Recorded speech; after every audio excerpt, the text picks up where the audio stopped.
This morning, the former vice president and apparent Democratic nominee Joe Biden appeared here on MSNBC on Morning Joe, where for the first time he responded to a sexual assault allegation made by a former Senate staffer named Tara Reade. Would you please go on the record with the American people? Did you sexually assault Tara Reade? No, it is not true. I'm saying unequivocally, it never happened. And it didn't. It never happened.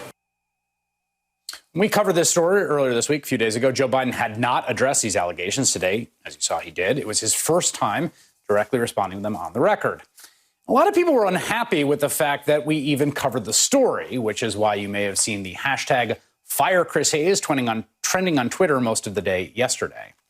Needless to say, I received a lot of feedback about the segment we did, which basically fell into three categories. The first category were people who basically said, I don't believe Tara Reade, I believe Joe Biden, based on their assessment of the actual verifiable facts of the story, such that we have them. And they pointed out, as we did when we covered this the other day, that her story has changed quite considerably. A year ago, she told a California newspaper that in 1993, Joe Biden touched her several times, making her feel uncomfortable.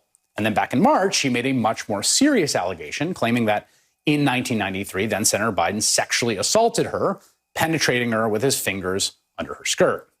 Biden denies that accusation, as you saw, specifically responded today.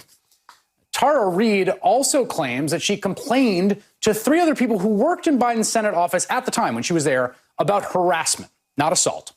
And then all three Biden staffers who've been contacted by reporters, they all say no such complaint was made.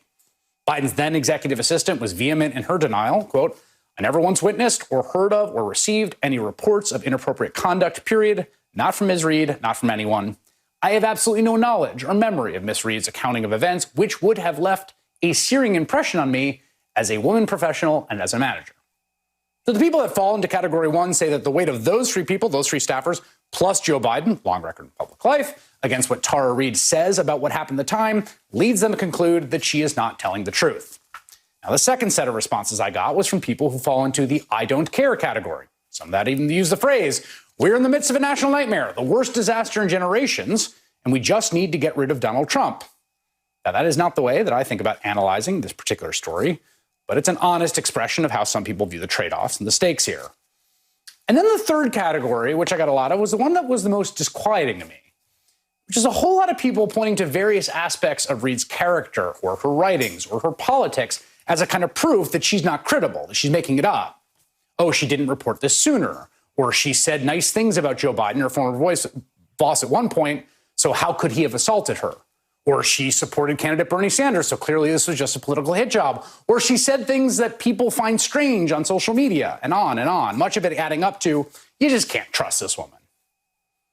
Now, these are the kinds of things that have been used forever against women making these types of allegations. And to me, the lesson of the Me Too movement is not that you believe every single allegation. Of course not. No, the lesson is to take accusations seriously, to swiftly investigate the facts surrounding them as best as one can, while leaving aside the worst age-old instincts to drag the women who make those claims